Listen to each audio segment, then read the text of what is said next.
ഇന്നൊരു beef fry ഉണ്ടാക്കാമെന്ന് ഓർത്ത്. അതിന് വേണ്ടി ആദ്യം 1 കിലോ ബീഫ്, ഒരു മിക്സിയിൽ കുറച്ച് കുഞ്ഞുള്ളി, ഇഞ്ചി, വെളുത്തുള്ളി, 3-4 പച്ചമുളകും കൂടെ ഇട്ട് ചോപ്പ് ചെയ്ത് എടുക്കണം.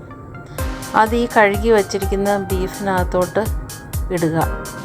ബീഫിനകത്തോട്ടിട്ട് അതൊന്ന് ഇളക്കണം.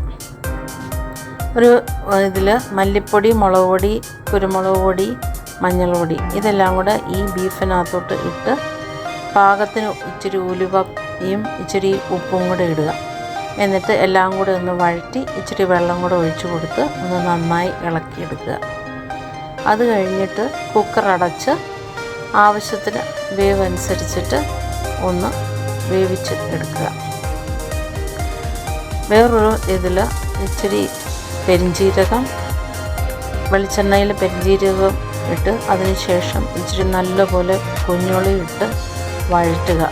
കുഞ്ഞുള്ളി വഴറ്റി കഴിയുമ്പം ഒന്ന് കളർ ആവാറാകുമ്പം നല്ലപോലെ കൊത്തി വെച്ചിരിക്കുന്ന തേങ്ങാക്കൊത്തും കൂടെ അതിനകത്തോട്ട് ഇട്ട് നല്ലപോലെ വഴറ്റുക.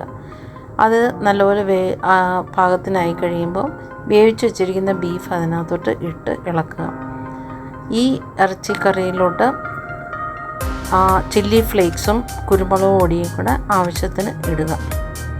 എന്നിട്ട് നല്ലപോലെ ഇളക്കി കരിവേപ്പിലയും കൂടെ ഇച്ചിരി ഇട്ട് കൊടുത്ത് ഇച്ചിരി വെളിച്ചെണ്ണയും കൂടെ അതിനകത്തോട്ട് ആഡ് ചെയ്യുക.